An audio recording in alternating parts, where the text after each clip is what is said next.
bienvenue dans ce Café Débat. Café Débat qui rentre dans le cadre des rencontres d'humanité et biodiversité. On avait envie, après la période Covid, les confinements, de passer à autre chose que des webinaires. On fait aussi des webinaires, mais on s'est dit que le côté convivial, de pouvoir se retrouver dans un café, de pouvoir échanger en buvant un verre en fin de journée, c'était un bon format. Merci beaucoup au Bar Commun pour leur accueil. On est vraiment ravis d'être ici ce soir. Bar associatif, alors n'hésitez pas, vous pouvez adhérer au Bar Commun. La cotisation est vraiment pas chère, beaucoup moins chère que celle d'Humanité et Biodiversité, mais ça ne doit pas vous empêcher d'adhérer aussi à Humanité et Biodiversité.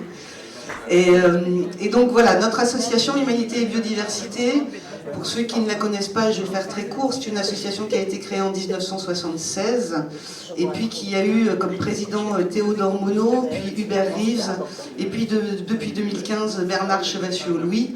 Notre activité, c'est une activité de plaidoyer en faveur de la biodiversité. Notre credo, c'est la nature et la biodiversité pour tous, avec tous et partout. Et donc au quotidien, donc on travaille, on se bat pour changer les textes de loi, pour empêcher parfois que les textes de loi soient modifiés et participent à la préservation de la biodiversité. Et puis on a aussi donc ces animations, vous pouvez devenir bénévole, organiser des cafés débats, tenir des stands, et puis on a notre réseau Oasis Nature, puisque chacun d'entre nous peut agir. Vous pouvez faire un oasis nature sur votre balcon, dans votre jardin, sur votre bord de fenêtre. C'est aussi un des credos de notre association, c'est qu'il y a absolument, et vu la situation, pas de place perdue pour la biodiversité. Et puis ce soir, donc on avait intitulé ce café débat « Les femmes sauveront-elles la biodiversité ?» Alors pourquoi cette idée? D'une part, c'est parti... non pas seulement du livre qu'on a découvert et lu de Lucille, mais d'un rapport qui date de mars 2023 du Conseil économique et social, qui traitait de l'inégalité de genre, crise climatique et transition écologique, et qui établit le constat que les femmes sont plus impactées par les conséquences dévastatrices des changements climatiques et de la perte de la biodiversité, plus impactées que les hommes. Dans le rapport, on trouve un exemple qui est assez édifiant. Lors du tsunami de 2004, qui a touché donc les pays de l'océan Indien, c'est 70% des personnes décédées qui étaient des femmes. Et puis un phénomène qu'on retrouve semblable à de nombreuses catastrophes climatiques et qui s'explique aussi parce que dans le monde, 70% des personnes les plus pauvres sur Terre sont des femmes.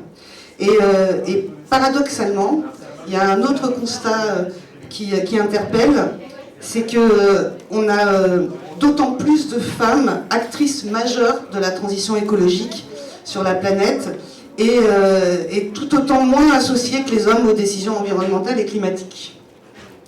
Alors elles sont nombreuses dans le monde et pour les plus connues, Rachel Carson en son temps, rappelez-vous, Le Printemps silencieux, Vandana Matar, qui était prix Nobel de la paix, Jade Goodell, ou encore Vandana Shiva, ou la philosophe Catherine Larère, sont toutes des exemples de femmes inspirantes et reconnues pour leurs travaux et actions en faveur de la biodiversité.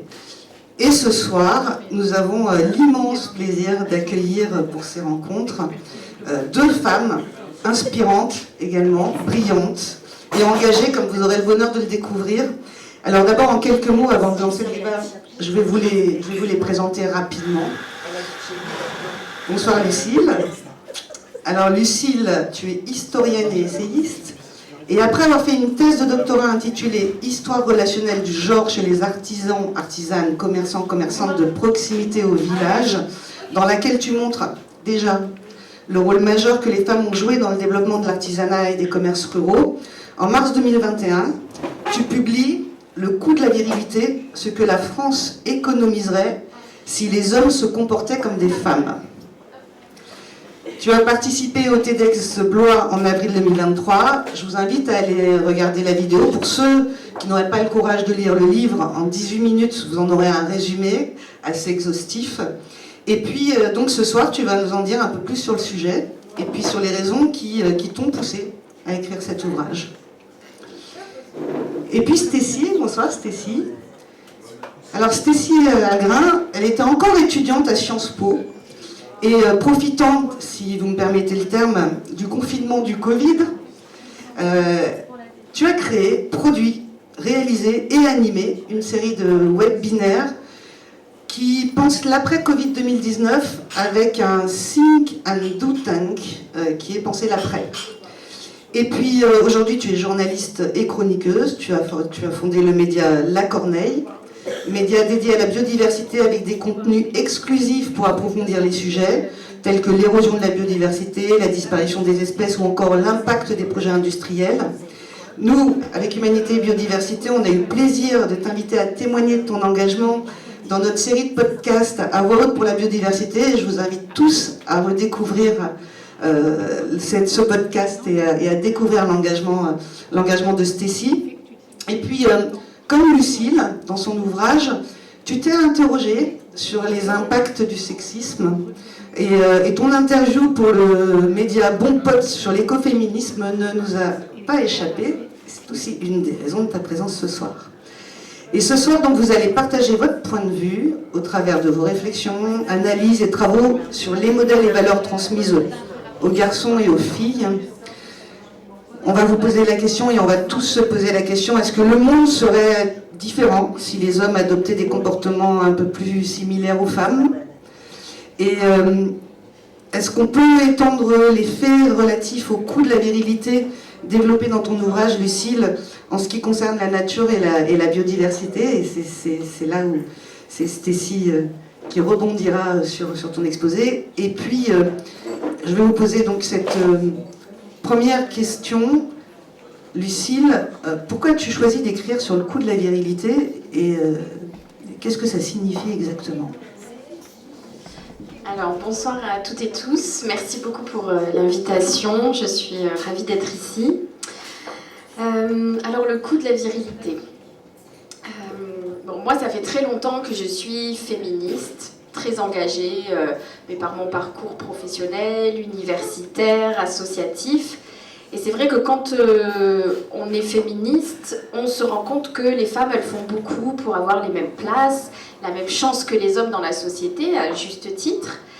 Mais quand même, moi, ça m'a un petit peu frustrée tout ça, parce que je me disais, bon, on voit quand même que la majorité des auteurs de violences, et là en l'occurrence les violences qui sont faites aux femmes, le sont par des hommes. Et donc, quid finalement des hommes et de l'origine de ces violences?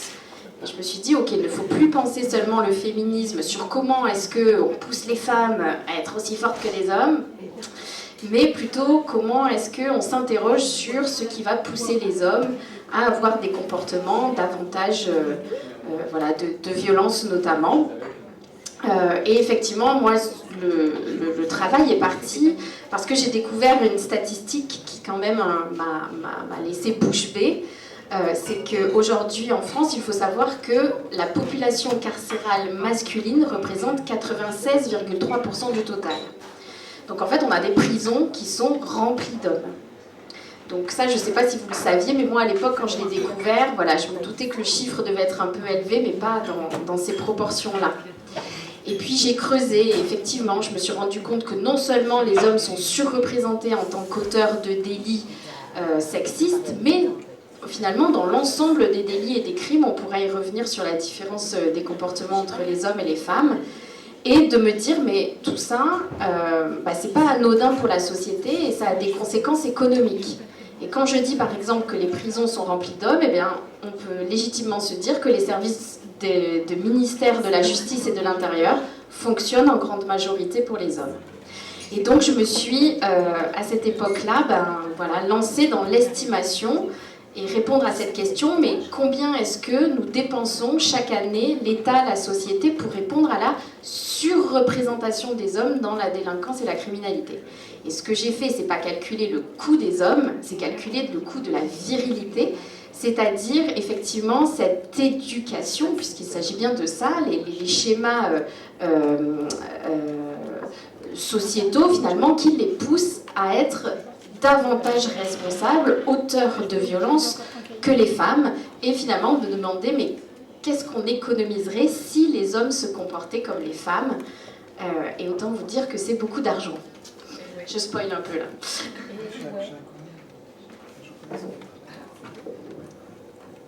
Oui, parce qu'on va faire ça en plusieurs temps. Et toi, alors Stécie, est-ce que tu penses qu'on peut faire un parallèle avec le rapport à la nature? Est-ce que le comportement des hommes, finalement, coûte plus cher à la nature que celui des femmes?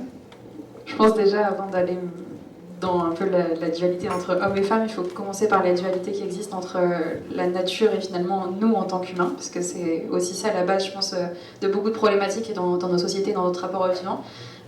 C'est Descola qui en parle beaucoup, cette dualité de nature-culture qui finalement ferait qu'on se sent tout puissant et on aurait cette impression qu'on pourrait exister en dehors du vivant. On aurait oublié finalement qu'on était des animaux comme les autres.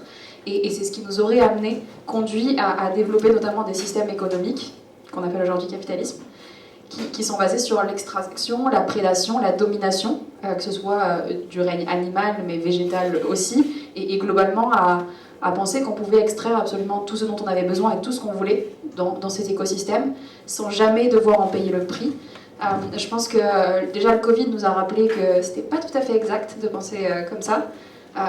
Parce qu'on le voit de plus en plus, l'érosion de ces écosystèmes, le fait de déranger des équilibres qui sont assez complexes et qu'on a encore du mal à comprendre, ça amène des conséquences qu'on avait anticipées, en tout cas pour les scientifiques qui n'arrêtent pas de nous alerter, mais que nous, en tant que société et en tant que système politique collectif, on n'avait pas du tout réussi à intégrer dans nos manières de nous protéger, d'anticiper des risques, ce qui nous amène à ce qu'aujourd'hui on décrit comme des zoonoses, donc c'est des maladies qui émergent dans le milieu animal, sauvage, et qui ensuite arrivent à se propager dans nos sociétés humaines. Donc ça c'est collectivement en fait, c'est pas uniquement les hommes. En revanche, il y a quand même ce truc qu'on décrit très bien quand on parle d'écoféminisme. Pour rappeler, l'écoféminisme, c'est un mouvement qui est, un mot d'abord, un concept qui a émergé dans les années 70-80, notamment avec Françoise Daubonne dans son livre Le féminisme ou la mort. Et en fait, on nous explique qu'on a perçu la nature comme quelque chose de fragile, qu'on pouvait posséder, qui était là, merci, on appelle Gaïa. Et les femmes, de la même manière, c'est-à-dire qu'on peut posséder une femme, on peut la violer, on peut avoir ce contrôle sur elle. Et aujourd'hui, c'est ce lien-là, en fait, qu'on a tendance à invisibiliser, à oublier, qu'on essaie de remettre en exergue, et pas pour dire que tous nos maux, finalement, seraient dus aux hommes, mais qu'il y a une espèce de truc qui se répercute sans cesse et qui se reproduit dans toutes les strates de notre société. Et donc, on essaie de s'expliquer pourquoi, en fait, ce truc de domination nous emmène et à vouloir dominer la nature et à vouloir dominer les femmes. On veut ça une espèce de ruban de Mobius finalement. La nature serait féminine, donc on peut la posséder. La femme serait du domaine naturel, donc on pourrait l'exploiter et à nouveau à assouvir son besoin de domination. Et donc il y a beaucoup de femmes qui essaient de remettre ça sur la table et ça nous vaut parfois des réactions très violentes. En effet, j'ai écrit cet article un peu plus en mode recherche pour mon pote il y a quelques années. Et pas en me revendiquant écoféministe, mais en expliquant en fait d'où on partait et pourquoi je trouvais ça intéressant d'apporter cette notion dans le débat public. Et en fait, je me suis pris une vague de haine, notamment de personnes qui sont très fans de certaines personnalités, comme Jean Covici, qui sont essentiellement des hommes, qui ont suivi des parcours d'ingénieurs. Et c'est super parce qu'on a besoin d'ingénieurs aujourd'hui, parce que c'est des gens quand même qui sont formés pour comprendre vraiment les problèmes dans leur complexité et nous apporter des solutions en prenant du recul. En revanche, il n'y a pas de formation en sciences sociales. Donc se questionner sur pourquoi est-ce qu'en fait on est en train collectivement de foirer, notamment sur la question des liens sociaux, pourquoi est-ce qu'on est en train de foirer dans ce truc finalement de manque de résilience à l'échelle de nos sociétés. Toutes ces questions-là, elles sont en dehors de leur champ de vision et ça les amène à, en fait, pas du tout voir le lien entre les femmes qui sont en train de se faire défoncer à l'échelle de la planète et le fait qu'on est en train de massacrer aussi le reste du vivant. Et donc, quand on place cette parole-là dans l'espace public, on se prend des ribambelles de gens qui sont un peu vénères. Et je peux comprendre parce qu'on n'a pas envie de se prendre dans la tête qu'on fait partie du problème, surtout quand on a l'impression de contribuer au contraire à faire avancer les choses. En revanche, maintenant, c'est comment on leur fait comprendre qu'il y a encore d'énormes lacunes dans leur discours sur toutes ces questions sociales. On a des gens dans nos mouvements militants écolos qui sur les questions de féminisme sont des chèvres, concrètement, faut se dire ça. Donc comment est-ce qu'on les fait progresser? Voilà. Évidemment pas en leur faisant comprendre que c'est des mauvaises personnes, mais en leur disant, à un moment donné, il faut se taire et écouter. Vous avez écouté Jean Covici sur toutes ces questions d'énergie, d'économie. Écoutez les femmes, parce que c'est aussi des personnes qui ont des choses à vous apprendre, en fait. Donc je pense que c'est aussi le rôle de bouquins comme celui de Lucie. Lucille, tu présentes ton bouquin dans plein d'endroits. Chaque fois aussi, c'est pas forcément accueilli, il n'est pas forcément accueilli, comme le disait Stécie, par « Ah ouais, formidable, là, une nouvelle réalité, documentée scientifiquement, etc. » Donc tu vis ça aussi, tu vis ça au quotidien, mais par contre, ton livre est vraiment documenté et tu as vraiment noté des différences de comportement entre les hommes et les femmes, en tout cas au moins dans la société actuelle. Alors c'est vrai que je pense qu'on paie le coup, pour le coup, quand on a des discours, des études qu'on a produites, on paie le prix d'être des femmes et de porter ces discours. Moi je vois, effectivement, mon travail, voilà, il est sourcé, il y a 30 pages de sources à la fin, j'explique ma méthode de calcul, pas à pas, tout est rigoureux. Et quand je viens parler de mon travail, j'essaie d'avoir cette rigueur pour expliquer les choses. Et c'est vrai qu'il y a toujours de la résistance en face, alors je dirais un petit pourcentage, et notamment d'hommes, parce qu'effectivement, quand on parle de virilité, ça gratte encore, on a tendance à confondre, c'est ce que je disais tout à l'heure, virilité et homme, alors que ce n'est pas la même chose. Et de me rendre compte parfois dans des tables rondes où certains hommes vont intervenir sur ces sujets-là et vont dire bon les mecs, on va pas se mentir, on a tous été un peu violents, voilà, et là ça passe. Bon. Bref, effectivement, voilà, je pense qu'il faut prendre en compte ce coût que l'on paie pour être entendu et une parole légitime à partir du moment où on est une femme. Et effectivement sur voilà, les comportements et sur quoi j'appuie mon étude, et quand je dis que les hommes ils sont surreprésentés comme auteurs voilà, de comportements asociaux, délictuels, je me suis basée sur les chiffres des ministères de la justice, de l'intérieur, donc les statistiques officielles qui sont produites chaque année et qui montrent effectivement qu'aujourd'hui 80% des personnes mises en cause par la justice sont des hommes, 90% des personnes condamnées par la justice sont des hommes. On l'a dit, la population carcérale masculine c'est 96,3% du total. Quand on regarde par type d'infraction, les hommes sont surreprésentés dans tous les types d'infractions et notamment les plus graves. Donc là, effectivement, 99% des auteurs de viol, 97% des auteurs d'agressions sexuelles, 86% des auteurs d'homicides, 84% des auteurs d'accidents mortels sur la route, 95% des auteurs de vol avec violence, 91% des auteurs de cambriolage.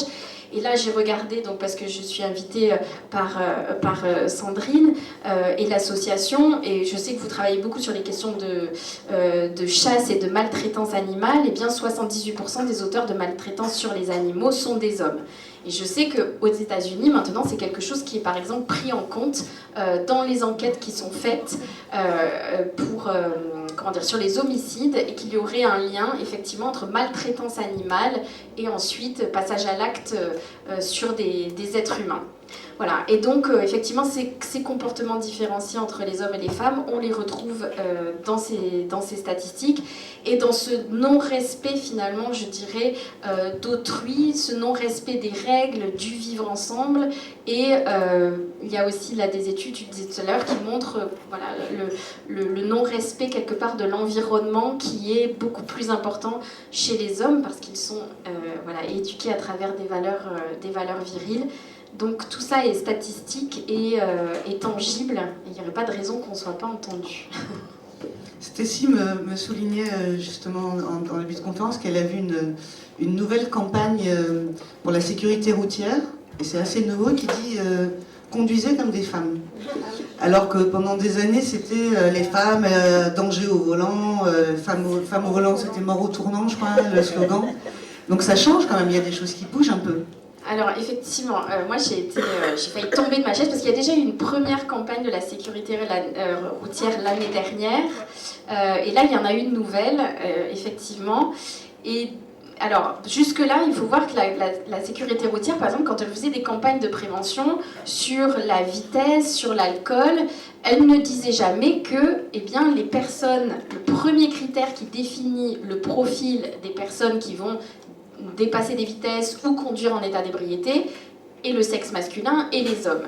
Et ça, finalement, quand je parlais de tous ces chiffres, il faut bien voir que c'est le premier critère qui définit le profil des délinquants et des criminels pour tout type d'infraction. Ce n'est pas l'âge, ce n'est pas le milieu social, ce n'est pas le niveau d'éducation, etc. On peut prendre n'importe quel critère dans une même situation, et là, en l'occurrence, au volant, eh bien, ce sont les hommes qui commettent l'immense majorité des infractions. Et ce que je trouve intéressant, c'est que donc là, ils n'ont pas pris le chiffre des auteurs, puisqu'il faut savoir que 84% des auteurs d'accidents mortels sur la route sont des hommes, et plus les accidents sont graves, plus les hommes sont impliqués dans ces accidents comme auteurs. Ils ont pris le chiffre des victimes, puisqu'il me semble que, je ne sais plus, on est autour de 80% des morts sur la route sont des hommes. Parce que tout ça, ça a des conséquences aussi pour eux, on pourra peut-être y revenir, parce que quand on prouve sans cesse qu'on est fort moralement et physiquement, on va prendre des risques, et donc ça va avoir un coût sur leur vie. Mais en tout cas, on se rend compte que là, pour la première fois, il y a un organisme étatique officiel qui lutte contre la violence, et là en l'occurrence la violence routière, qui prend en compte donc ces chiffres, ces statistiques, et qui, eh bien oui, utilise ce premier critère, enfin, j'ai envie de dire enfin, et oui, si les hommes conduisaient sur la route comme des femmes, il y aurait beaucoup moins d'accidents, beaucoup moins de morts, beaucoup moins de drames. Et puis si les hommes se comportaient comme des femmes tout court, on vivrait dans une société plus riche et plus apaisée. Je ne sais pas, mais on n'a pas vraiment de chiffres ou d'études qui montrent qu'en termes d'infractions environnementales, soit plus des hommes que des femmes. C'est probable parce qu'on a plus de chefs d'entreprise, par exemple, en matière de pollution. Ouais, il y a ça, et puis il suffit de regarder un peu autour de soi aussi. Enfin, en fait, un des problèmes qu'on a aujourd'hui, je trouve, c'est qu'on valorise vachement les femmes qui vont se comporter comme des hommes, finalement, qui vont essayer d'acquérir les attributs comportementaux masculins dès l'enfance. Un enfant qui va être un peu trop attendri, on va se dire, mais en fait, qu'est-ce qu'il a? Ou un enfant qui rapporte des fleurs, oui, c'est mignon quand c'est pour la maman et que c'est pour la fête des mères, mais le reste du temps, en fait, on va trouver ça aligné, on va se dire, mais qu'est-ce qui va pas, en fait, chez ce petit garçon? Donc c'est comment est-ce qu'en fait, on arrête de penser que les femmes seraient des demi-hommes, et qu'un homme qui sera attiré par ces soi-disant activités ou traits un peu caractéristiques féminins serait à nouveau un homme incomplet. Donc je trouve qu'il y a vachement aussi de trucs à venir déconstruire là-dessus, parce que évidemment que les hommes ont beaucoup de comportements, comme on vient de le dire, qui sont nuisibles pour la société de manière générale, et particulièrement donc, quand on parle de l'environnement, mais c'est aussi parce qu'en fait on censure tout ce qui permettrait de ne pas tomber dans ces traits de caractère-là dès l'enfance, et en fait je pense que les hommes sont les premiers aussi à en souffrir. Et c'est pour ça que quand on est féministe, on n'arrête pas de leur dire, en fait, on se bat pour nous, évidemment, parce qu'on le fait en tant que femme et qu'on a ras-le-bol d'être censuré, etc. Mais en fait, on a aussi besoin de vous, parce que vous payez autant le prix, en fait, de tout ça. Quand on dit que les hommes sont les premiers auteurs de violences, il y a aussi, en termes de victimes, aujourd'hui, il y a aussi des hommes parmi les victimes, il n'y a pas que des femmes. Donc c'est comment est-ce qu'on arrive à comprendre ça, pour faire un peu un front commun. Et sur l'écologie, c'est la même chose. Quand on dit que sur les questions d'écoféminisme, par exemple, on a les mêmes systèmes d'oppression qui sont mis en place envers la terre et envers les femmes, c'est pas pour dire on va faire un front féminin pour aller abattre tous les hommes sur la planète, parce qu'on serait quand même un petit peu malheureux, mais c'est pour dire en fait venez avec nous déconstruire tous ces stéréotypes-là et tous ces systèmes en fait qui sont en train de nous rendre malheureux collectivement, ils sont en train de nous tuer globalement. Mais évidemment c'est pas simple, et en même temps, je trouve qu'on a un problème dans les milieux écolos, c'est que oui, il y a beaucoup de femmes qui sont engagées, il y a beaucoup de femmes qui arrivent à porter leur voix, que ce soit dans les ONG, que ce soit certaines activistes. En revanche, quand on regarde ceux qui arrivent le plus à se faire entendre, notamment sur les réseaux sociaux, qui sont quand même des lieux de pouvoir qui aujourd'hui prennent de plus en plus de place, quand on regarde le nombre de followers, donc la communauté que les personnes arrivent à construire, c'est bien souvent les hommes qui arrivent à avoir le plus de poids. Évidemment, maintenant, quand on parle d'écologie, on pense à Camille Etienne, mais est-ce qu'on peut me citer une autre femme? Alors que des hommes, je peux en citer plein. Je peux citer des gens Covici, je peux citer des bons potes, je peux citer tous ces gens-là, et c'est des gens qui prennent beaucoup de place. Et c'est comment est-ce qu'en fait, on arrive aussi à faire notre autocritique et à se dire, c'est pas parce que tous ces gens-là font avancer les choses dans le bon sens, qu'on peut plus se permettre de critiquer aussi tous les écueils et tout, en fait, tous ces endroits où en fait on a encore des points morts, des angles morts. Et ça, c'est compliqué à mettre dans le débat parce qu'on nous retourne toujours ce truc de « oui, mais en même temps, ils nous aident vachement ». Ouais, mais moi, si on ne fait pas avancer les questions sociales, en fait, c'est pourquoi on va reproduire toujours les mêmes systèmes. Et c'est comment on se questionne en fait sur la société qu'on veut voir advenir. Une société, moi, qui aurait résolu toutes les questions environnementales sans réussir à remettre le collectif au centre, franchement, ça ne m'intéresse pas, en fait. On va prendre un moment, puisque c'est un café-débat avec vous. Donc alors pas seulement, comme dit Café Débat, hein, pas seulement pour des questions, hein, ça peut être aussi pour réagir, donner votre sentiment, votre avis, amener ce avec quoi vous êtes d'accord, amener la contradiction.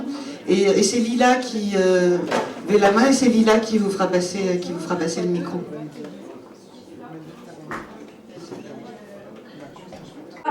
Au-delà de faire passer le micro, j'ai quand même une question parce que c'est un sujet hyper intéressant.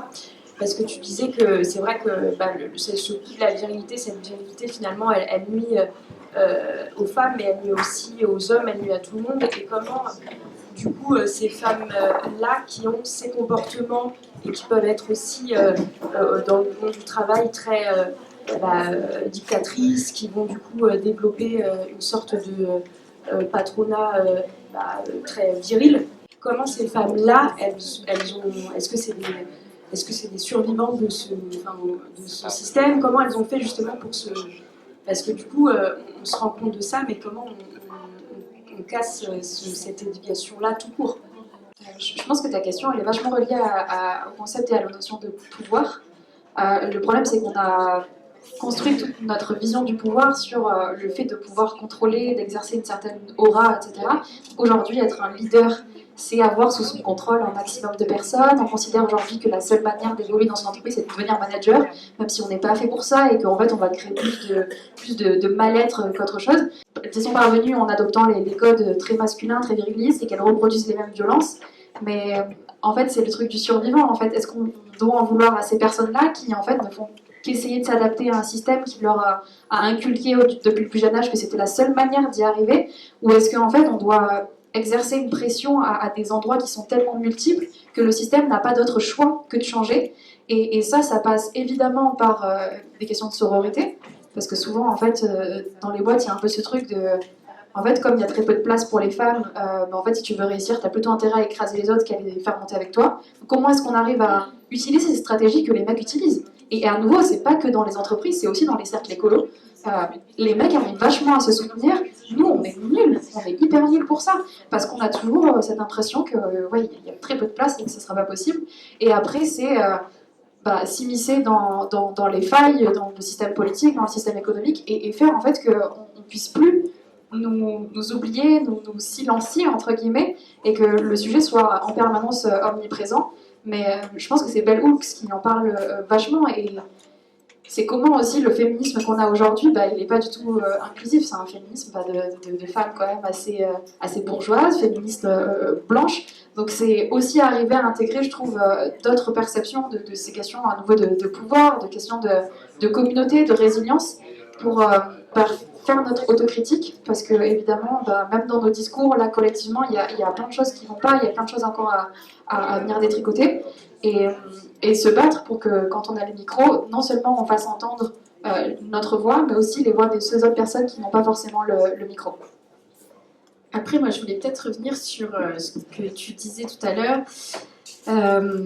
C'est-à-dire qu'effectivement, on empêche aussi, l'éducation qu'on va donner aux hommes, c'est une éducation, moi, ça me semble fondamental et on n'en parle pas assez, une éducation au mépris du féminin.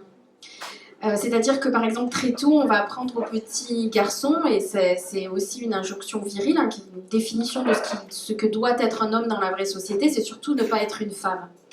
Et donc voilà, ça va passer par le fait qu'il va falloir qu'ils n'adoptent pas, je sais pas moi, de posture trop efféminée, voilà, on est en 2024 par exemple, acheter un t-shirt rose à un petit garçon c'est un tabou. Je pense qu'il n'y a pas grand monde qui s'y risque encore aujourd'hui.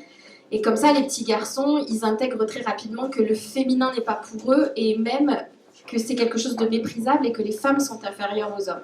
Et ça, c'est quelque chose qu'on fait systématiquement. Et par exemple, quand on va comparer un petit garçon voilà, une petite fille, on va dire tu cours comme une fille, tu pleures comme une fille, et donc c'est une insulte en fait d'être une fille.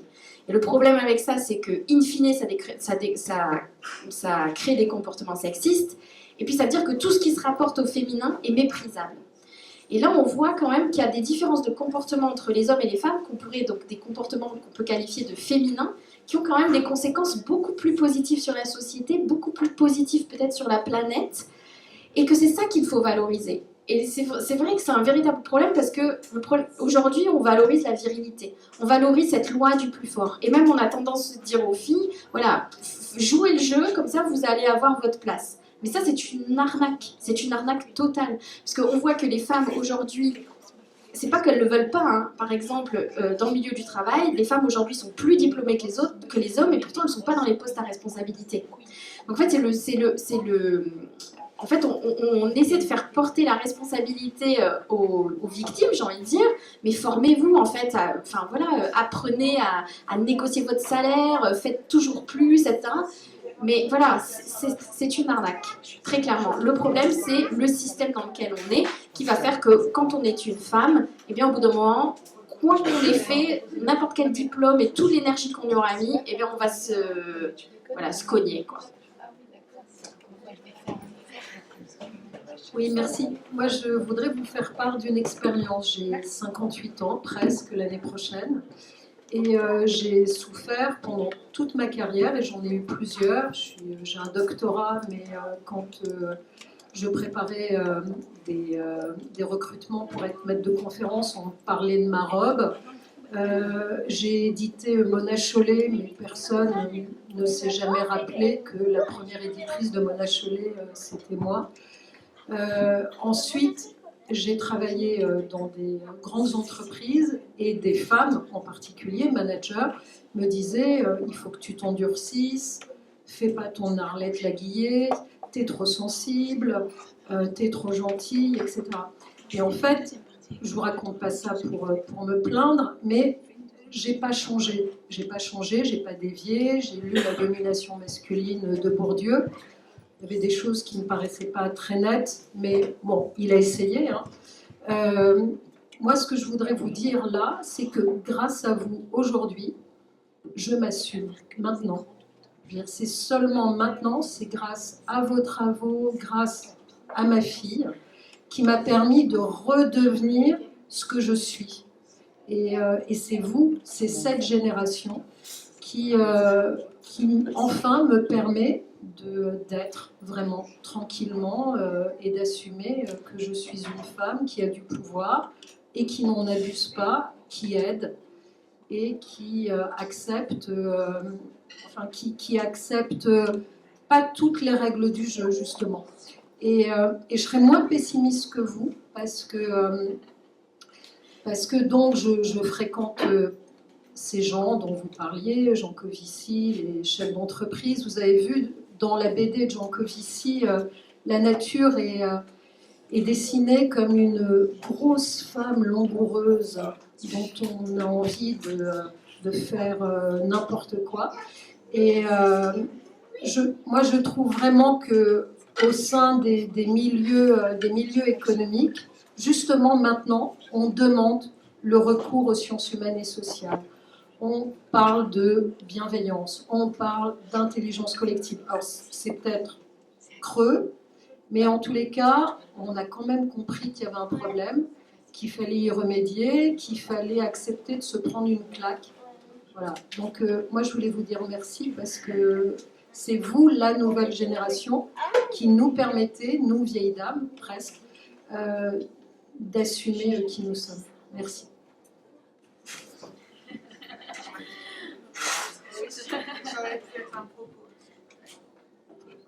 Ça aurait pu être la conclusion de ce café débat, mais il n'est pas fini. Oui, très émouvant, très émouvant. Alors, si oui. vous voulez prendre la parole, n'hésitez pas. Je pense qu'il y a des demandes de parole, Lille.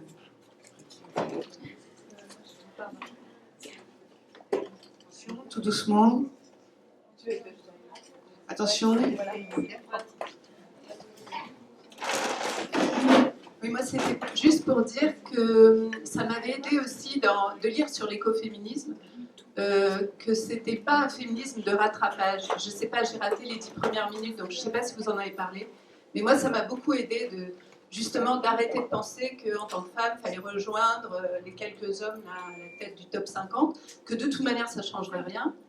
C'est pas parce que quelques femmes vont rejoindre les cercles de pouvoir que ça change quelque chose. Ça fait juste des femmes, y compris les personnes racisées.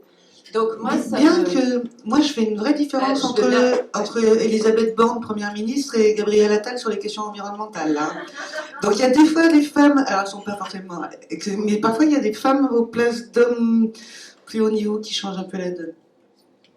Ouais, enfin, moi, c'est peut-être, hein, c'est peut-être bien. Les deux, l'un n'empêche pas l'autre. Mais en tout cas, en ce qui me concerne, moi, je préfère le féminisme, ne pas chercher à rattraper et plutôt travailler sur l'horizontalité, justement, parce que dans n'importe quel débat, dans n'importe quel groupe, moi, je considère qu'il y a, même entre femmes, il y a des rapports de pouvoir. C'est pas du tout réglé. Oui, il y avait aussi, dans les milieux écolos, moi j'étais dans des luttes écolos, c'est totalement patriarcal, c'est vraiment, mais grave patriarcal, au point que c'est insupportable pour n'importe quelle personne. Enfin, moi je connais plein de femmes qui se sont retirées des luttes écolos, de certaines luttes écolos, parce que c'est toujours un homme qui décide, c'est toujours le même homme qu'on entend parler. Malcolm Ferdinand, il parle assez bien de ça d'ailleurs, hein, que le mythe dans l'écologie, c'est des gens comme Thoreau, un homme libre d'aller dans sa cabane s'il en vit. Qui ne peut pas payer ses impôts. Oui, ou Rousseau, qui a largué ses 4 enfants, et qui ne sont pas des esclaves, qui sont pas... Et moi, je me dis, pourquoi ça ne serait pas une femme qui est une sorcière, qui connaît la nature, qui est capable de guérir? Pourquoi c'est pas ça, le mythe de l'écologie? Bon, voilà, c'est tout ce que je voulais dire. Mais peut-être pour rebondir, j'espère ne pas être à côté du propos, mais puisqu'on parle quand même à la base de biodiversité aussi, chez Humanité et Biodiversité, je trouve qu'il y a aussi ce rapport en fait à la connaissance qui est vachement différent quand on est une femme et quand on est un homme. Et il y a un bouquin chez Actes Sud qui en parle très bien d'Estelle John McWall, j'espère que je ne décorche pas son nom, qui s'appelle Apprendre à voir, et où en fait elle explique que, notamment quand on parle de connaissances naturalistes, il y a un peu 2 écoles. Il y a du côté l'école très masculine de je veux apprendre à connaître le monde animal, végétal, etc. pour pouvoir en fait asseoir vraiment mon pouvoir sur lui et pouvoir en fait le maîtriser. À nouveau, c'est maîtriser un sujet. Voilà, la connaissance est une fin en soi. Alors que quand on regardait plutôt du côté des femmes, notamment en Angleterre dans les années 1800, en fait la connaissance c'était juste une clé qui permettait de déverrouiller en fait l'accès à une relation. Donc on voulait apprendre le nom des plantes, on voulait apprendre le nom et des espèces, des animaux, etc. Parce qu'on voulait vraiment entrer en relation avec ce monde-là qu'on n'arrivait pas à déverrouiller si on n'avait pas tout ce discours et tout ce vocabulaire. Donc il y a vraiment une distinction à effectuer là-dessus. Et les femmes se disaient, en fait, si je veux arriver à comprendre comment le monde végétal fonctionne, par exemple, qu'est-ce qui m'échappe en tant qu'humaine, bah, en fait, il faut que j'arrive à commencer à pouvoir le nommer, etc. Et même après, en termes de pratique, carrément des savoirs naturalistes, bah, chez les hommes, en effet, c'était beaucoup d'aller explorer l'outdoor, d'aller dans des endroits presque inaccessibles, inexplorés en permanence, et on le voit encore aujourd'hui avec des Minecorps, etc. C'est un peu le culte de la performance qui s'exprime à nouveau à travers la science, ou en tout cas la rencontre avec le pseudo-monde naturel. Alors que du côté des femmes, de par évidemment leurs conditions de femmes dans une société à l'époque où aller dans la nature c'était pas trop accessible, on avait ces grandes robes qu'on nous empêchait d'enlever pour à nouveau contraindre nos mouvements, mais en fait la manière dont elles ont pu observer la nature c'était depuis leur maison, donc depuis cette fenêtre, ce qui donnait sur leur jardin, et on pourrait se dire c'est pas vraiment de la nature, c'est qu'un jardin, bah en fait ces femmes-là, elles ont pu avoir des heures d'observation sur des écosystèmes qui étaient mécompris, où il y avait quand même de la biodiversité, et elles ont pu écrire des ouvrages qui ont quand même créé une espèce de bible de connaissances sur l'ornithologie, sur la botanique, qui sont retrouvées dans absolument tous les foyers en Angleterre, qu'aujourd'hui on a invisibilisé à nouveau, on oublie en permanence le nom des femmes, et pourtant qui sert encore de nos jours à créer de la connaissance, à bien l'enrichir. Donc c'est comment est-ce que non seulement on va questionner évidemment notre rapport aux sciences naturelles, parce qu'il n'y a pas que la physique, il n'y a pas que la chimie en fait qui sont de vraies sciences, les sciences naturelles, ce sont des vraies sciences qu'on doit à nouveau réinvestir. Et comment est-ce qu'on va se dire à quoi nous sert cette connaissance, à quoi elle nous sert finalement à la fin de la journée? Est-ce que c'est pour asseoir notre statut d'expert dans un domaine, ou est-ce que c'est pour arriver à décentrer aussi, à désanthropocentrer notre vision et notre perception du monde qui nous entoure? Donc du coup, peut-être revenir j'aimerais peut-être revenir quand même sur pourquoi est-ce que justement les hommes et les femmes sont à ces places différentes dans la société. Et pour tout ça, pour dire qu'il n'y a pas de fatalité en fait. Voilà. On l'a expliqué au début, on a parlé un peu d'éducation, mais en fait, comment aujourd'hui on éduque encore différemment les filles et les garçons, et ce qui va produire tous ces comportements différenciés et ces systèmes de pensée finalement différenciés. Et c'est vrai que moi je me heurte à quelque chose quand je parle de mon travail et quand je parle par exemple de la violence ou des comportements antisociaux des hommes. Il y a toujours l'argument biologisant qui va arriver. C'est-à-dire qu'on est en 2024 et on va toujours me dire, alors soit on va me parler du temps des cavernes et me dire que déjà au temps des cavernes, les hommes étaient les violents, ceux qui chassaient, etc. Et donc du coup, ça a toujours été comme ça, l'état naturel, et voilà, on ne peut rien y faire. Ou alors, je vais peut-être pas balayer tout là, mais voilà, le cerveau et puis la testostérone qui arrive quand même... voilà, qui est un petit peu la star de cette argumentation foireuse. Mais la science, elle s'est effectivement forcée poser la question, est-ce que véritablement il y a un lien entre testostérone et violence? Et les études récentes, et là je tiens à souligner le fait que ce soit des études récentes, donc qui datent de 2016, donc avec des échantillons de populations randomisées, donc qui permettent de faire des comparaisons entre des populations qui ont reçu de la testostérone et d'autres qui ne l'ont pas reçue, montrent eh bien que chez un même individu, cette hormone, elle est aussi bien liée, elle peut être aussi bien liée à des comportements agressifs qu'à des comportements altruistes. Et on s'est rendu compte que c'est bien plus en adoptant des comportements agressifs que ce taux d'hormones augmente. Et ça a été notamment corroboré par des études qui ont été faites sur les primates, parce que les primates ont le même système hormonal que nous. Oui, qu'est-ce qu'il ne faut pas faire, hein. Et là, on s'est aperçu que chez les chimpanzés, où par exemple ce sont les mâles qui dominent, eh bien, ils ont des niveaux de testostérone élevés, alors que chez les bonobos, là où ce sont les femelles qui ont tendance à dominer, les mâles ont des niveaux de testostérone bas. Et finalement, comment cette hormone, elle fluctue en fonction du rôle social dans lequel se trouvent les individus. Et là, en l'occurrence, les mâles, et n'est pas à l'origine de la violence. Voilà, c'est plutôt l'inverse. Tout ça étant dit, voilà, si on croise différents champs scientifiques, voilà, que ce soit l'endocrinologie, donc l'étude des hormones, mais aussi la paléohistoire, je ne vais pas développer ici parce que c'est trop long, mais on sait aussi qu'à cette période, les femmes chassaient, qu'elles avaient aussi du pouvoir, qu'elles ne restaient pas dans les grottes enfoncées. On sait aujourd'hui que ce n'est pas le cerveau, donc si on va du côté de la neurobiologie, si on va du côté de l'anthropologie, parce que là aussi on a des études qui datent quand même, et c'est malheureux, on en est toujours là, mais voilà, Margaret Mead par exemple, qui a étudié des sociétés dites primitives en Malaisie et qui s'est aperçu que dans certaines de ces sociétés, les rôles entre les hommes et les femmes étaient différents des nôtres, voire inversés. C'est-à-dire que dans certaines de ces sociétés, il revenait aux hommes d'être doux, tendres, pacifiques, tout ce que nous attendons plus en fait des femmes. Bref, si on croise tous ces champs scientifiques, eh bien, il apparaît qu'il n'y a pas qu'il n'y a rien d'intrinsèque à la nature masculine, il n'y a rien de physiologique, de biologique qui expliquerait que les hommes aient ces comportements de domination envers les autres, envers la nature, etc. Donc ça, il faut absolument l'évacuer. Puis je pense qu'aucun homme n'a envie de dire qu'il n'est pas responsable de ses actes. Enfin, ça ne tient pas la route, hein, quand il y a un poste à responsabilité, ils se jettent tous dessus, alors allez savoir pourquoi. Non mais par exemple devant la justice, hein, on ne dit pas bon puisque c'est un homme, on va le disculper de fait parce que monsieur a des niveaux de testostérone élevés. Enfin, on se rend bien compte que là il y a quelque chose quand même qui ne va pas. Mais à l'époque il y avait quand même le crime passionnel. On avait quand même cette tendance-là à essayer de pardonner des trucs... Mais même de romantiser, je dire, il la tue parce qu'il l'aime. Voilà. Heureusement qu'aujourd'hui... Oui, dans l'actualité, aujourd'hui, dans le cadre de la loi d'orientation agricole, On a carrément un amendement qui est passé à l'Assemblée nationale pour considérer qu'à partir du moment où on détruisait la nature, une espèce protégée, etc., mais que ce n'était pas de façon intentionnelle, eh bien, c'était plus un délit.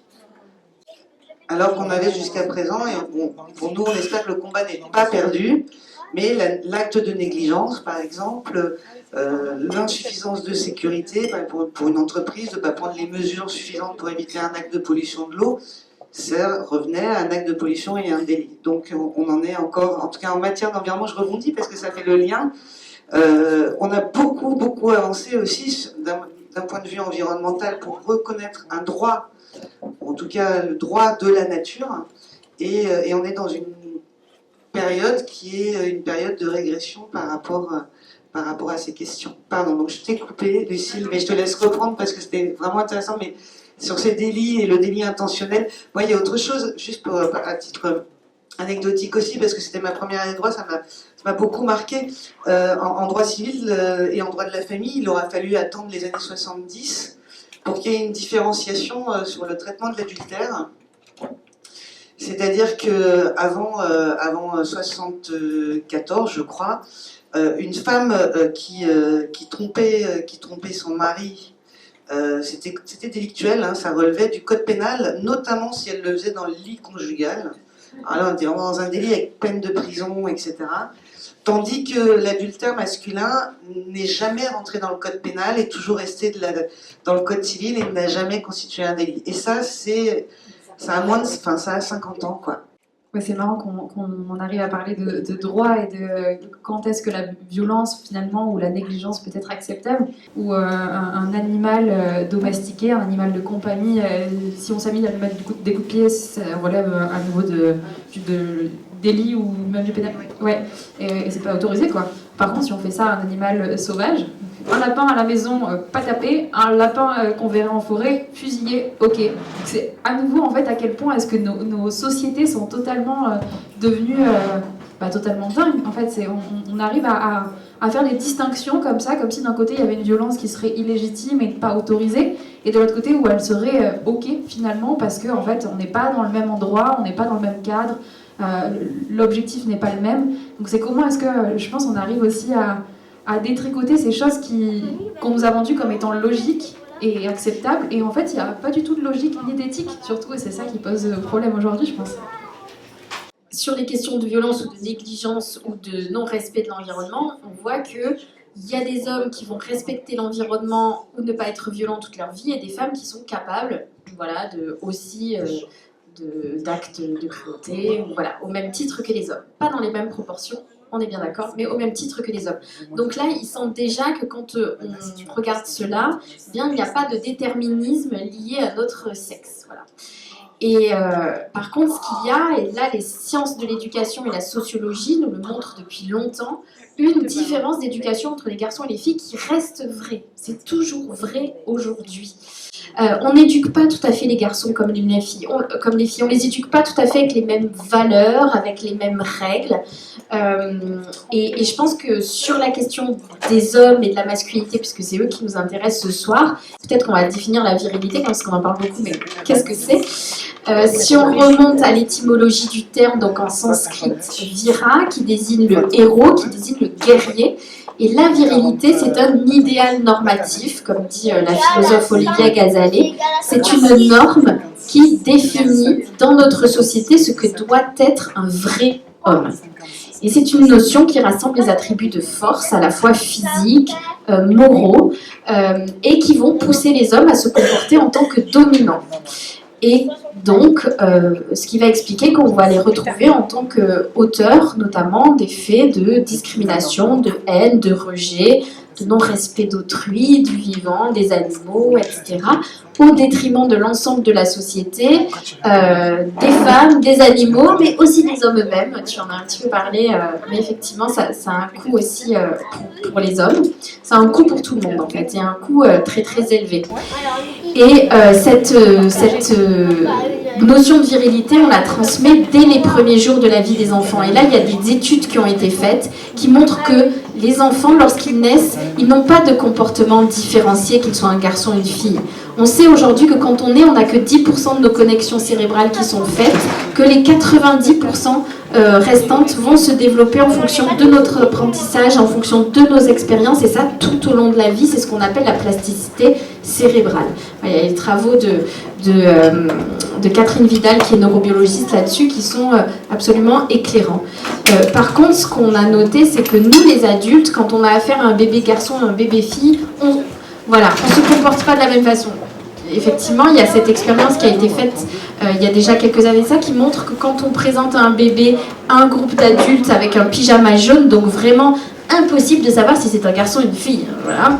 Et quand on présente ce bébé comme une fille aux adultes et que le bébé se met à pleurer, les adultes interprètent les pleurs du bébé comme une grosse tristesse, quelque chose, une petite une souffrance, une tristesse, alors que lorsque on présente ce même bébé comme un garçon à des adultes, ils vont interpréter ces pleurs comme de la colère, du caractère. Et il y a beaucoup de choses dans l'éducation des garçons qu'on va transmettre de façon pas toujours consciente, parce que nous-mêmes, nous avons été éduqués à travers ces schémas-là. Mais peut-être sur les questions de violence et de non-respect, il y a beaucoup d'études qui montrent que, par exemple, on est plus permissif avec les petits garçons. On se dit, bon, boys will be boys. Après tout, s'ils respectent pas les règles, s'ils obéissent pas, c'est parce que c'est des garçons, c'est parce que c'est comme ça a toujours été comme ça.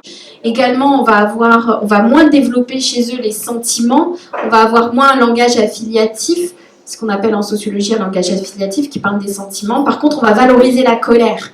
Donc, par exemple, lorsqu'on va lire une histoire à un petit garçon, on va surjouer la colère beaucoup plus que lorsqu'on va la lire à une petite fille.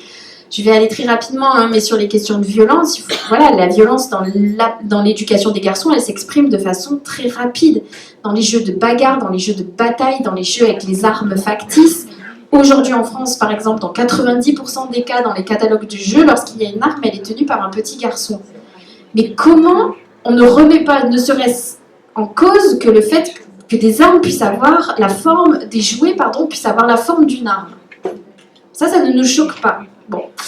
Ça se joue effectivement à toutes les strates de la société. Il y a la sphère familiale, il y a la sphère culturelle, parce qu'encore aujourd'hui, les héros sont des hommes, qui ça donne à une violence là aussi légitime. On légitime cette violence pour sauver le monde. Je suis pas sûre que ces héros soient très écologistes en plus, je sais pas.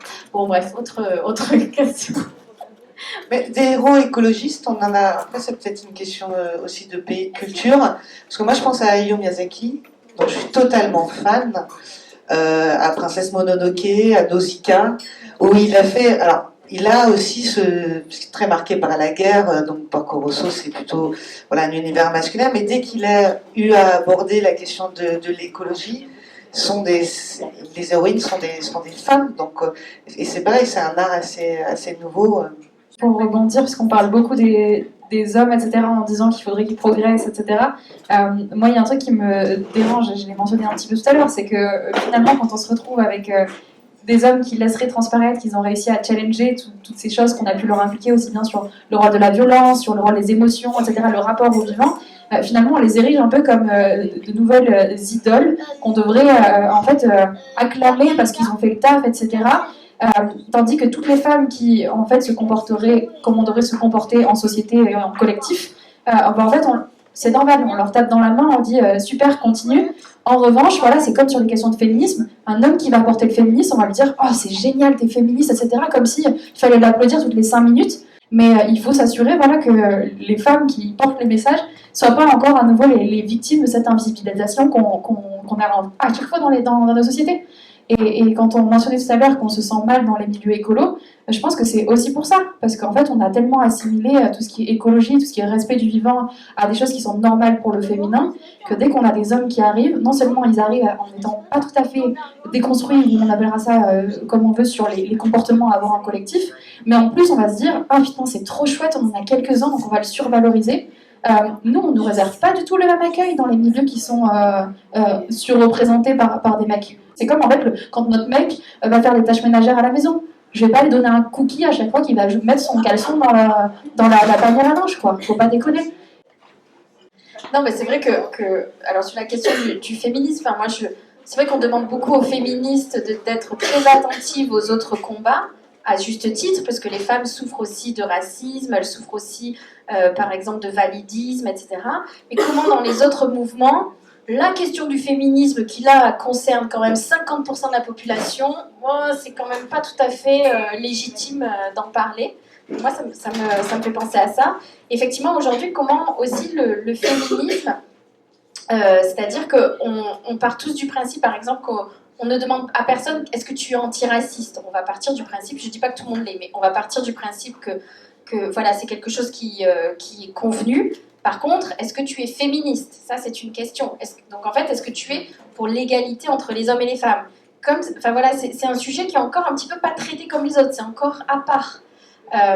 Et effectivement, cette question de la légitimité des femmes, c'est voilà ce que je disais, on rebondit là-dessus, hein, le coût que ça a quand on est une femme de pouvoir être légitime aussi bien qu'un homme. En fait, ouais, il y a encore du chemin.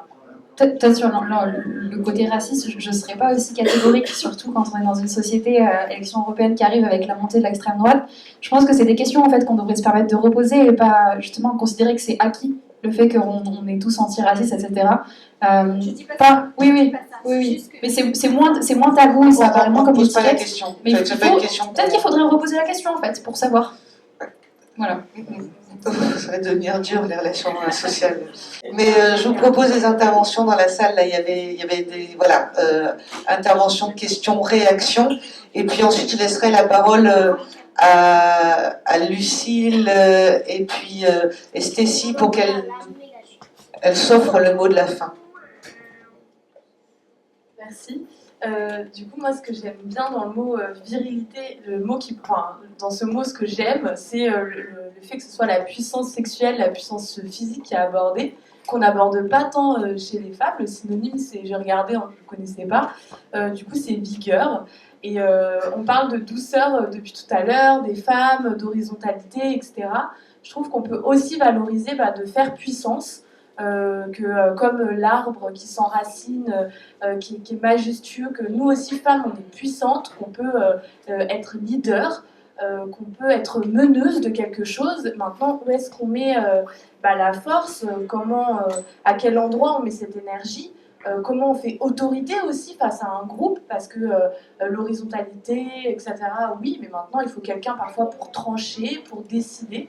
Et je trouve qu'en tant que femme, on parle rarement de notre sexualité, nos hormones, de tout ça, et que je pense que ça passe aussi par là, de parler de puissance féminine, de parler de puissance masculine, et d'être un peu à égalité quand on aborde ces sujets-là, parce que oui, nous sommes, on n'est pas représentés dans les délits, etc. On est éduqués comme tous, mais on ne nous apprend pas à nous affirmer aussi dans nos envies plus physiques, quoi. Enfin, c'est-à-dire, on prend une arme, on va dire, on va prendre un marteau, on va construire un objet, voilà, de construire quelque chose, parce que, je sais plus, quelqu'un l'a dit tout à l'heure, dans les groupes, dans un groupe, il y a forcément des gens qui veulent guider des enjeux, que ce soit femmes et hommes. Et voilà, j'aimerais qu'en tant que femme, on nous apprenne à écouter nos corps, à sentir la puissance, nos muscles, des choses comme ça, qu'on a aussi. Voilà. C'est trop cool d'avoir mentionné ça. Merci beaucoup. C'est marrant, je vais faire une référence totalement what the fuck qui n'a rien à voir, mais je suis un peu une fan de Koh-Lanta, voilà, ça y est, c'est dit. Je n'ai jamais manqué une saison de Koh-Lanta. Et il y a un truc dont je me suis rendu compte, c'est que dans chaque tribu, c'est toujours des mecs qui arrivent à prendre le lead.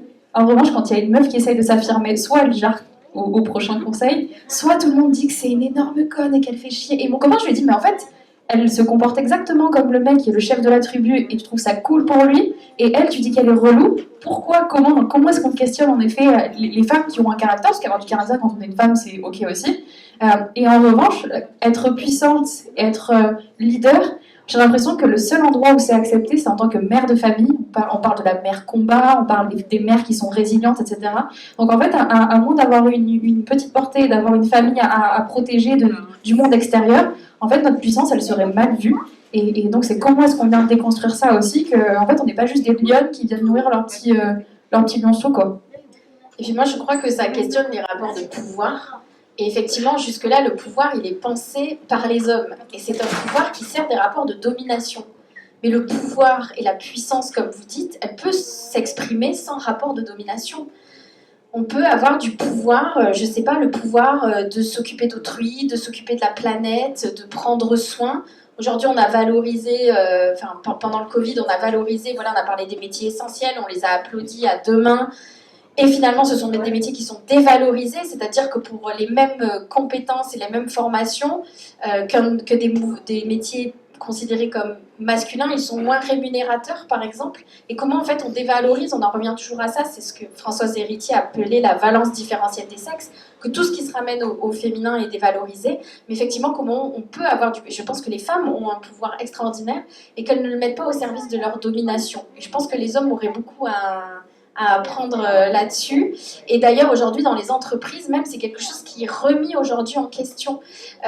Moi, j'ai eu la chance d'intervenir dans des grandes entreprises et ils produisent de plus en plus d'études sur virilité, masculinité dans l'exercice des métiers et les impacts sur les métiers. Et j'en ai même eu une grande entreprise de transport qui ne veut pas dire son nom parce qu'elle a fait une étude sur donc, virilité et les comportements des hommes dans leur pratique professionnelle et de montrer comment il y avait une surprise de risque qui a des conséquences négatives pour la santé des hommes, des conséquences négatives pour les entreprises, même qu'il y a des répercussions économiques. Aujourd'hui, il y a de plus en plus d'études qui sont faites effectivement sur virilité en entreprise et répercussions économiques et comment ça peut coûter cher aux entreprises et puis aux salariés eux-mêmes. Donc voilà, j'ai envie d'être optimiste et de me dire que c'est en bon chemin. Oui, alors, si tu veux ajouter un truc, je crois qu'il y a une toute dernière prise de parole, mais vraiment qu'on va devoir quitter la scène. C'est cette différence entre le pouvoir-être, moi c'est ce que j'ai vécu un peu en politique, entre le pouvoir-être et le pouvoir-faire. Ouais. Et moi, quand j'ai fait la balance de l'associatif au politique, j'étais animée par le pouvoir-faire. C'est-à-dire on me donnait les moyens de faire. Contrairement à un certain nombre d'individus ou ce que vous évoquiez, de personnes qui sont dans le pouvoir-être, et c'est vraiment une utilisation du pouvoir qui est très très différente. Ajoute un petit mot, Ouais. Il y avait encore une prise de parole dans la salle. Il y a 2 prises de parole, mais comme on a commencé un peu en retard, on peut peut-être déborder de 5 minutes si ça vous va. C'est bon pour 5 minutes? Ok, merci. Je voulais juste rebondir sur un truc, parce qu'on dit souvent que les travails que les meufs choisissent sont moins rémunérateurs. En fait, ce qui se passe, c'est souvent en fait, qu'on laisse aux femmes les jobs qui sont devenus moins rémunérateurs. Enfin, je pense notamment aux jobs d'enseignants, où à l'époque, c'était un peu vu comme le must en fait, dans la société. D'être prof, c'était bien vu, c'était un poste à responsabilité, quand même mieux rémunéré qu'aujourd'hui. Les mecs ont décidé de passer à la prochaine étape, on a laissé du coup la place aux meufs, et bam, c'est le moment où ça devient moins rémunérateur. Dans la tech aussi, on a tendance à oublier qu'en fait, à l'époque, il y avait pas mal de femmes qui étaient déjà au moment où ça commençait à apparaître, le code, etc. Et en fait, quand les hommes se sont rendus compte que putain, c'était un truc d'avenir et qu'il y avait un intérêt à y aller, bam, les femmes se sont fait éjecter. Donc il y a aussi comment est-ce qu'il y a un peu un truc systémique de soit laisser ces secteurs qui nous intéressent plus aux femmes, soit quand on identifie que en fait, c'est porteur, on y va et du coup on les injecte. Et pour moi, l'écologie, c'est un peu ce qui se passe aussi. C'est-à-dire que pendant longtemps, les femmes ont fait tout ce travail un peu laborieux de rendre le sujet mainstream, entre guillemets, d'aller sur le terrain pour se bouger, à faire des actions, etc. Là, on se rend compte qu'il y a des opportunités business, des opportunités aussi publiques avec la politique. Et ben, finalement, tous les mecs sont intéressés. Et avec sur la biodiversité, il est en train de se passer exactement la même chose. Pendant des années, il y a des meufs qui en ont parlé de ce sujet de l'extinction de masse des espèces. On leur disait arrêtez de nous faire chier avec vos petits papillons. CSRD, et donc opportunité business pour les entreprises, notamment de faire du reporting sur les enjeux de biodiversité. Maintenant, tous nos experts climat qui nous ont rabâché la question du carbone pendant 40 ans se prennent un peu de passion pour les petits papillons et nous font des posts sur LinkedIn, on nous parlait des petites espèces, etc. S'il y a du fric, il y a des mecs. C'est ça. Et il y avait un politique, dont j'ai plus le nom, qui disait que quand les femmes arrivaient, le pouvoir se dissipait, disparaissait. C'est pas ça, en fait. C'est que les hommes, en fait, ont un peu le monopole de ce qui est puissant, ce qui a le pouvoir, et c'est eux qui déterminent où va être ce pouvoir. C'est pas nous qui faisons disparaître le pouvoir, on nous empêche d'aller dans des endroits où il y a du pouvoir, ou quand on y est et qu'il y a du pouvoir qui apparaît, on nous éjecte. Donc c'est un peu aussi une logique à garder en tête. Oui, alors moi je voulais, on a parlé de puissance, de virilité, tout ça. Et moi, je voulais juste parler d'empathie. Enfin, c'est un mot qui n'est pas forcément venu ce soir, même si je pense qu'on y a toutes et tous pensé. On a parlé de luxeur, mais voilà, moi je trouve que l'empathie, c'est quelque chose qu'on nous apprend à avoir toute petite. Et en fait, c'est une qualité, une qualité extrêmement belle et puissante. Et je pense, enfin voilà, pour avoir parlé avec des agriculteurs ou des chasseurs, enfin, j'ai essayé un peu de creuser qu'est-ce qui se passait dans leur tête quand ils arrivent à, par exemple, tuer leur animal ou quoi. Et il y a quelque chose voilà, où on se bloque de ses émotions, on se distance de ce qui est en train de se passer et on n'est pas empathique par rapport à l'individu qui est en face de nous, un animal. Mais évidemment, ça se retrouve dans d'autres secteurs que l'environnement, le rapport à la nature, le rapport aux animaux. Et voilà, moi je trouve que c'est vraiment quelque chose que j'essaye de dire aux hommes de mon entourage, voilà, d'essayer d'ouvrir leur cœur, ça peut faire vraiment cheesy quoi, de dire ça, mais je le crois sincèrement. J'aime pas trop la phrase dire les filles, éduquez vos frères et éduquez vos pères et tout. Bon, non, c'est aux mecs aussi de faire un pas vers ça. Mais en tout cas, moi j'essaie de parler de cette empathie-là. Et en effet, je sais qu'on a pu me dire oui, bon, toi, tes petits papillons, voilà. Mais bon, moi je trouve ça merveilleux de pouvoir s'émerveiller justement parce qu'on voit une menthe religieuse marcher gracieusement sur un brin d'herbe. Et en fait, juste se dire, mais ça c'est magnifique. Et j'ai envie de protéger ça, j'ai envie de cohabiter avec ça. Et en fait, ça crée une vraie force, une vraie puissance. Et voilà, donc j'aurais bien aimé qu'il y ait plus d'hommes ce soir dans la salle, je vous avoue. Allez, un homme. Non, merci beaucoup. Très humblement, bravo pour tout, pour l'organisation. Je vais aller voir ce qui se passe du côté de l'humanité et de biodiversité. Et j'ai entendu plein de trucs qui m'ont énormément parlé. Alors moi, je suis père de famille, j'ai 3 enfants, dont un garçon, qui est celui du milieu, il a pas de chance. Et ce que vous dites sur le fait d'éduquer des garçons me parle particulièrement. Voilà, c'est une des questions que je me pose moi en tant qu'homme dans cette société-là. C'est comment être un allié et efficace. Voilà, et laisser parler et ensuite poser des questions et savoir comment on peut aider. J'essaye de faire en sorte que mon fils respecte ses sœurs. Voilà, je vais pas en dire plus que ça, mais je pense qu'on a effectivement un rôle à jouer aux côtés des femmes dans cette question. Et je pense que le titre est bien trouvé. Le titre de la question de ce soir, c'est est-ce que ce sont les femmes qui vont sauver la biodiversité ? Si les hommes peuvent aider, c'est bien aussi.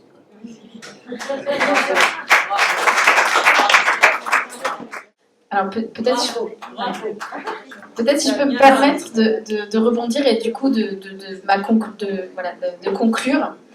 Juste là, il y a, comment il s'appelle, donc Willy Schrem, qui est le président des chasseurs syndicat des chasseurs en France, voilà, Génération France, Fédération de chasse, oh là là, bon, voilà, merci les filles, et qui, je crois, donc il parlait des élections européennes, et il a dit « Je suis là pour faire remonter le niveau de testostérone de l'Europe ».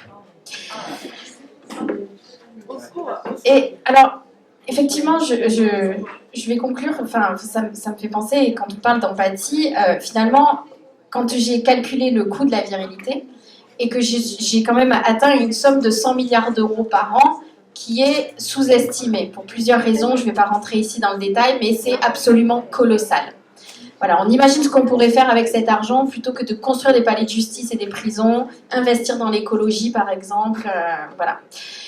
Et finalement, quelle est la solution et comment est-ce qu'on sort de tout ça ? Et quand on regarde les chiffres, on s'aperçoit que la moitié de la population, à savoir les femmes qui représentent 51,6% de la population, donc les femmes qui sont traitées comme une minorité mais qui sont en fait une majorité, eh bien, ne sont pas éduquées à travers ces valeurs viriles, donc ces comportements de domination.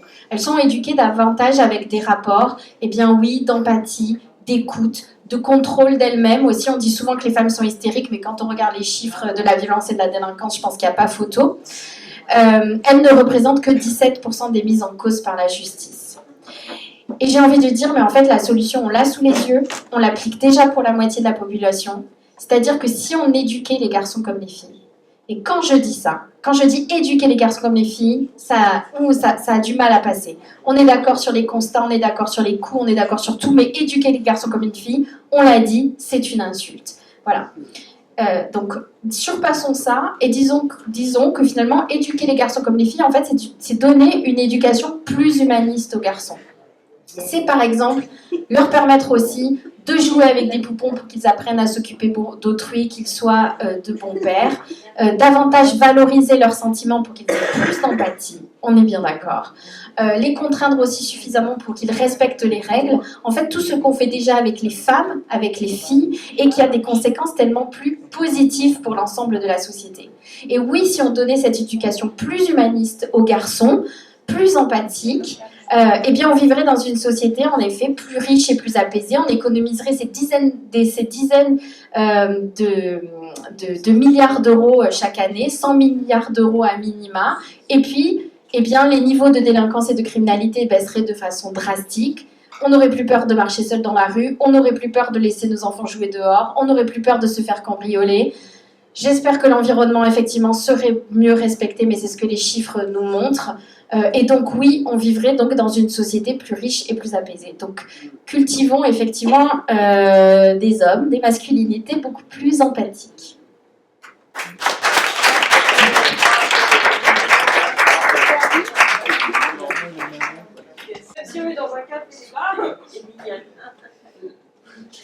Pardon, bonsoir.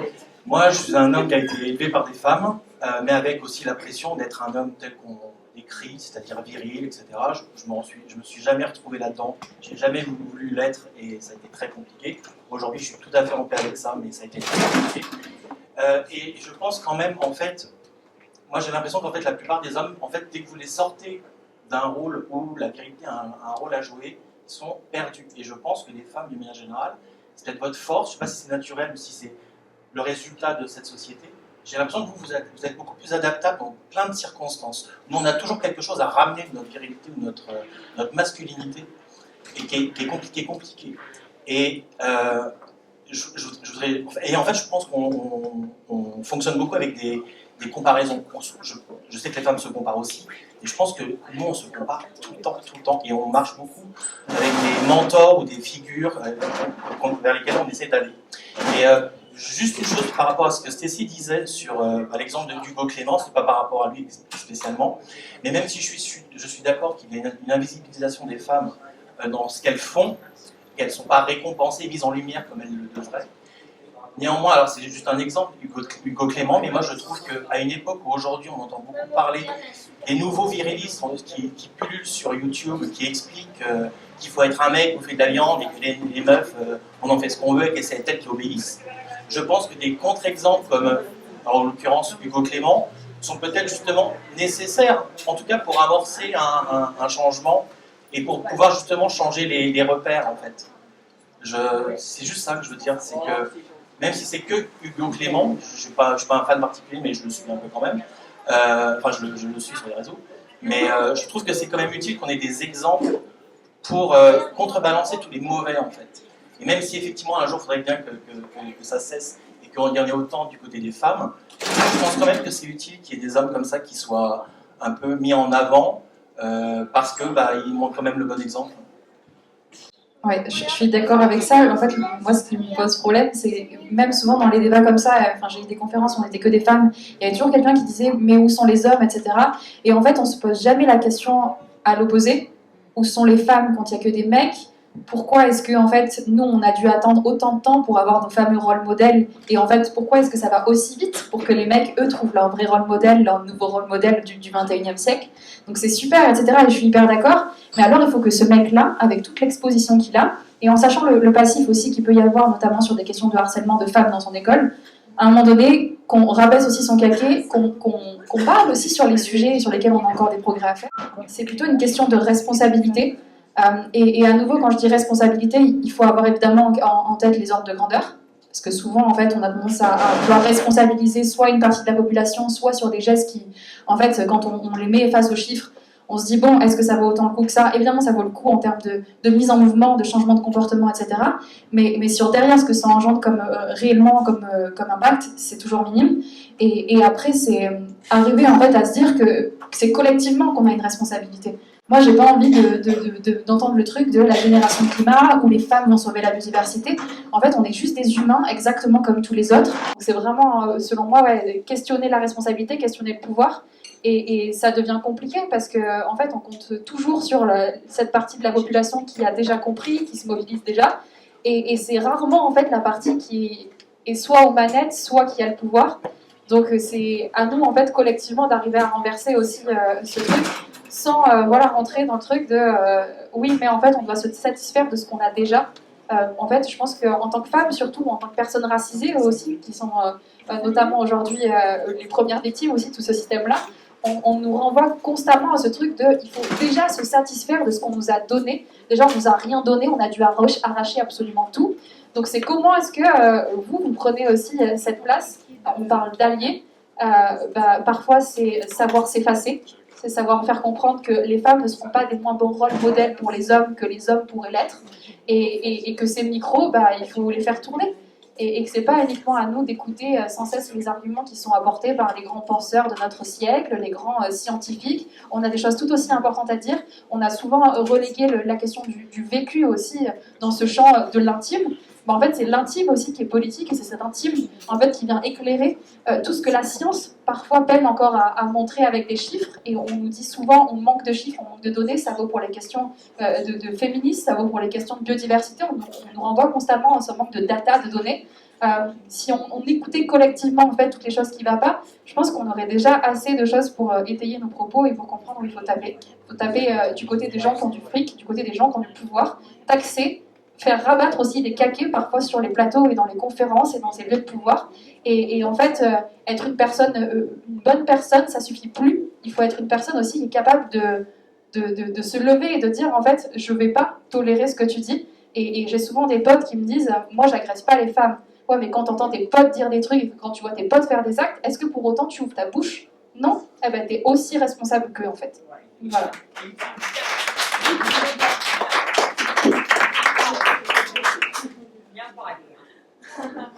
Je voudrais remercier nos intervenantes. Alors, bien entendu, vous l'entendez bien, ce sont des cafés-débats. Donc, le titre du café-débat était là pour faire débat et pas forcément pour arriver à une conclusion qui était les femmes, ce sont les femmes qui vont sauver la biodiversité. Bien entendu, l'enjeu est tellement important, mais ce qui était important, c'était aussi de relier cette question. Moi, je voulais pas, et vous avez vu, à Essian, je n'ai pas prononcé le terme d'écoféminisme au début et dans la présentation de nos invités. C'est pour qu'ils viennent, et il est venu très rapidement, et de votre part, et de montrer qu'il y a des batailles qui sont encore bien présentes, qui sont liées et reliées, qu'on a bien tous conscience, et nous on s'appelle Humanité et Biodiversité, qu'on réussira en étant tous le plus nombreux possible, les femmes ne réussiront pas sans les hommes. Ça parle vraiment d'humanité, on fait partie d'un tout, on fait partie du vivant, et encore une fois un très très très grand merci à toutes les deux. Merci à vous pour votre participation. Je vous invite à aller sur le site d'Humanité et Biodiversité pour voir les prochains rendez-vous, prochaines rencontres, café-débat, webinaire et le reste. Et puis si vous avez du temps, si vous avez de l'envie, devenez bénévole, rejoignez-nous, organisez vous aussi le débat et faites savoir, faites connaître, participez au changement de société. Je pense que c'est d'autant plus important de se mobiliser aujourd'hui qu'il ne fut un temps. Et regard notamment des échéances des élections européennes et des résultats qu'on nous annonce et qu'on nous promet aujourd'hui, où il y a un certain nombre de sujets comme les questions démocratiques, les questions de la place des femmes, des questions comme tu le disais Stécie, du racisme, qu'on pensait bien loin derrière nous, et on se rend compte que tout ça est très très lié aussi au recul de l'intérêt et de l'importance des questions environnementales et écologiques dans notre société. Merci à vous tous. Allez voter et votez bien le 9 juin prochain.